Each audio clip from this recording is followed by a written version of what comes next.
Il n'est pas évident de lire dans la Bible les livres des prophètes. Souvent, nous y trouvons des paroles menaçantes qui ont besoin d'être contextualisées pour pouvoir en saisir pleinement le sens. Mais nous y trouvons aussi certains passages empreints d'une profonde bienveillance. Et c'est ce type de texte que je veux te partager aujourd'hui.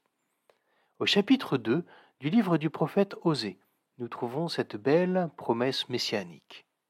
Le Seigneur déclare: Ce jour-là, elle m'appellera mon mari, elle ne m'appellera plus mon Baal, c'est-à-dire mon maître.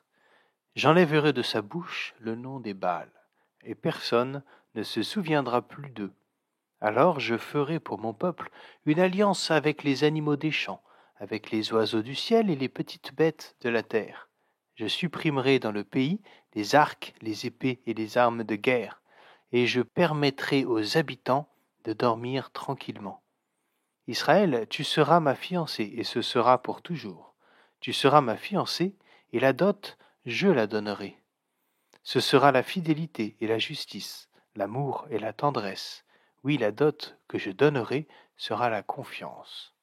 Alors tu sauras que je suis le Seigneur. Et oui, même dans l'Ancien Testament, Dieu se veut proche des humains, même si les humains, eux, ont bien du mal à répondre en toute simplicité à cet appel. Avant d'être le nom d'un dieu païen, le mot Baal désigne avant tout le Seigneur ou le mari.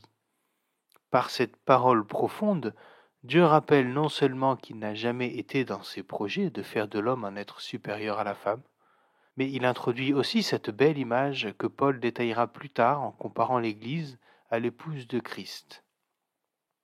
Par ailleurs, ce texte nous montre que c'est bien Dieu et non les humains qui apportent la dot. C'est donc Dieu qui scelle cette alliance entre lui et l'humanité, et il le fait sur la base de valeurs fondamentales: la fidélité, la justice, l'amour, la tendresse et la confiance.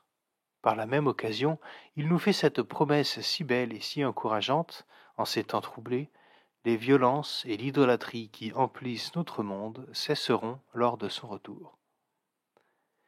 Alors approprions-nous aujourd'hui cette belle prière tirée du verset 17, chapitre 22 du livre de l'Apocalypse. L'Esprit de Dieu et la jeune mariée disent: Viens. Celui qui entend doit dire: Viens. Celui qui a soif doit venir. Celui qui le veut recevra gratuitement l'eau qui donne la vie.